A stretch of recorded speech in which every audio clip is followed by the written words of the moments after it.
VRChat is a game dedicated to allowing you to create the experience you want. With streamers, builders, role players, dancers, and so much more to be part of, there's a space for almost everyone.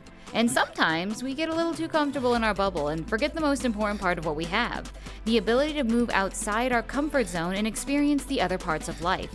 With thousands of worlds to explore, it's hard to know where to start.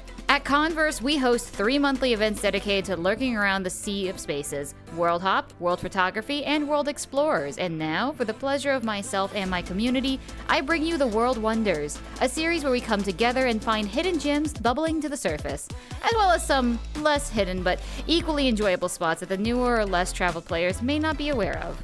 The formula is simple. There will be 5 worlds in each video to take the spotlight that fits a specific theme. 1 will be a personal choice, meaning something I personally enjoyed and recommended, and 3 others dedicated towards that theme in general. The final world is commentator's choice, which doesn't have to fit the theme and is voted by you, the viewer. If you have a world that you think deserves a spotlight, comment it below, as the highest liked world mentioned will be selected to be added to next week's video. Finally, for my Patreon supporters, while the month of August has been already selected, there will be a vote up within the next week or 2 for September's themes. So if you want a bit of control on what themes are posted, consider joining my Patreon. With that, let us get started with this video's theme, rides.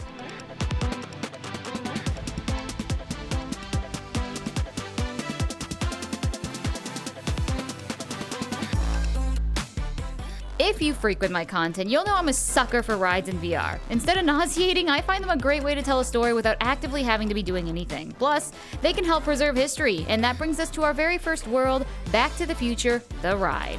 Roughly 30 years ago, on May 2nd, 1991, Universal Studios in Orlando, Florida opened a simulation ride based on the popular film Back to the Future.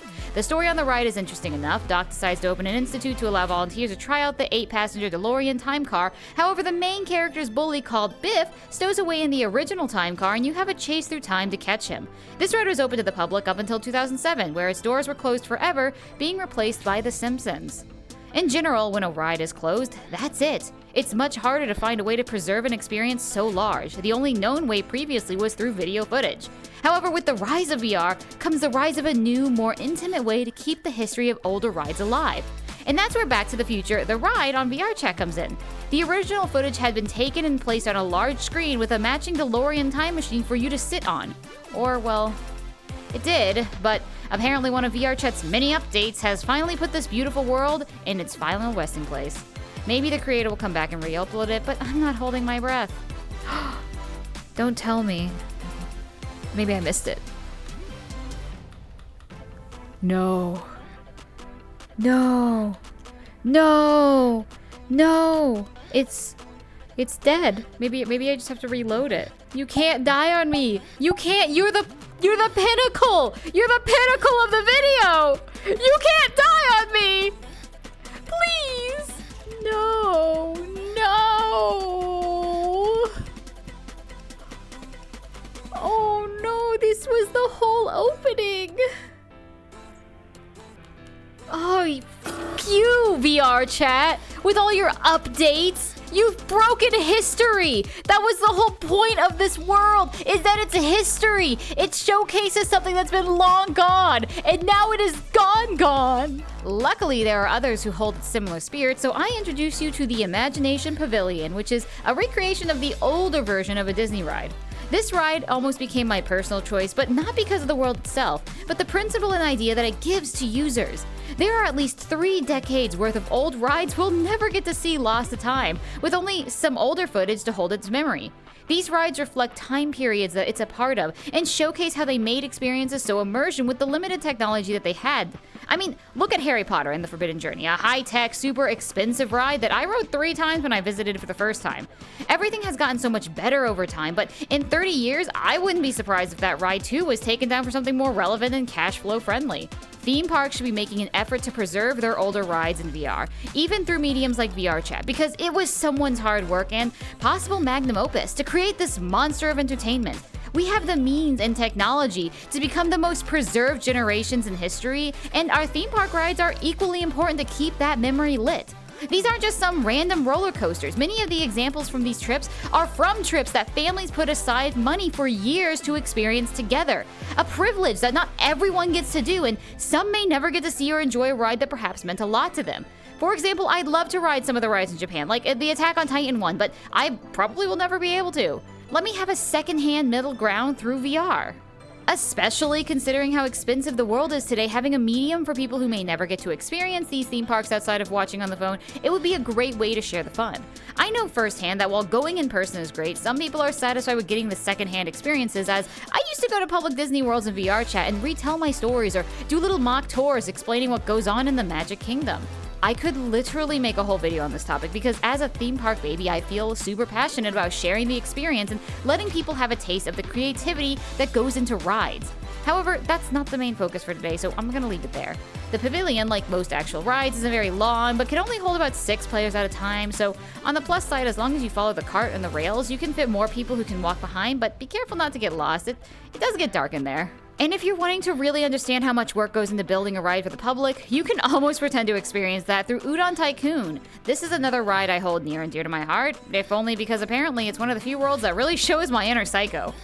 Grab a few friends and build your own monstrosities, or perhaps spend a quiet night along with creating something to share.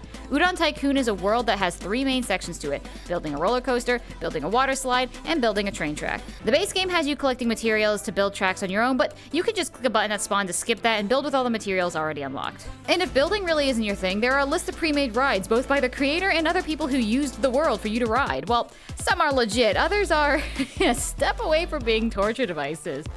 You're going to give people whiplash! You put a 45-degree angle with 0 support! Coaster moon Heavens! and it kills people. It's a euthanization roller coaster. You're going up to Mount Olympus! 45-degree angle! I can't see it. Hold on, let me zoom in. You can't see it? What is your weapon?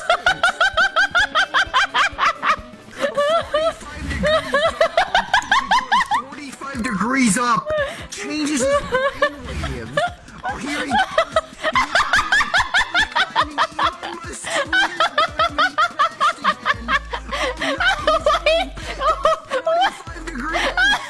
Personally, those are my favorite, but I disregard. Even better, you can upload your own builds on the Discord and try other torch creative contribution there as well. In terms of how far you can push the build, they are pretty strict in what they can and can't do, with the track going red if they're overlapping, or if you don't have enough boosts, the coaster will just go backwards. There's also a limit of how many you can put on at a time, though it seems to be a pretty big limit. My only complaint is it can be difficult to build at times, especially if you can't tell which way your track is going, or trying to get it back to the start. I think out of all the rides I've made in the map, only one has actually made a full wraparound. Overall, the Udon Tycoon is a creative space to make your own rides or try out the rides of others, and a beautiful island scene that on its own is a relaxing little spot to chill out in. And it's a great cool-down spot for those of you who may need to take a break and relax from the hustle and bustle of life. It is a magical experience to be seen, and do you know what else is magical? Okay, that was a weak transition, but just let me have it, please. If you prefer to get in and out with no build time or Discord connections needed, you could try out Magic Heist. The second addition to a current trilogy of games. Not only is the ride engaging, where you're meant to lean left or right to gather crystals or have to stare at targets to break them, but it's also one of the prettiest maps I've been to in a while. It gives me similar vibes to another map, Elnot'her map, which will be mentioned next, but in terms of the cool tones and otherworldly feel that it gives, it's gorgeous. Magic Heist is an interactive ride where you're a wizard apprentice tasked with saving the school from an unknown force. You create a magic potion to enchant a cauldron to ride through a school and find the perpetrator. While it's very similar to its concept game Mine Heist in terms of the gimmicks, the story and location are vastly different, minus a section where you're in some mines that look pretty similar. I don't want to spoil the fun, so I just highly recommend you give it a try to feel the full experience. Like the other worlds on this list, since it is a ride and can cause a bit of motion sickness if you aren't careful, there are some features in the game to help minimize this, so give them a shot before washing this off too much. One of the strengths of Magic Heist is just, once again, how pretty it is to look at, and I wish there was a walkthrough version of some of the rooms due to how magical the space is. Originally, I thought about putting the trilogy together for this video, but the first two are the really own ride runs, and the first one has, a piece of the second one, and the third, Treasure Heist, is more of a puzzle with a ride at the end, and that's a world we'll get to in a future video.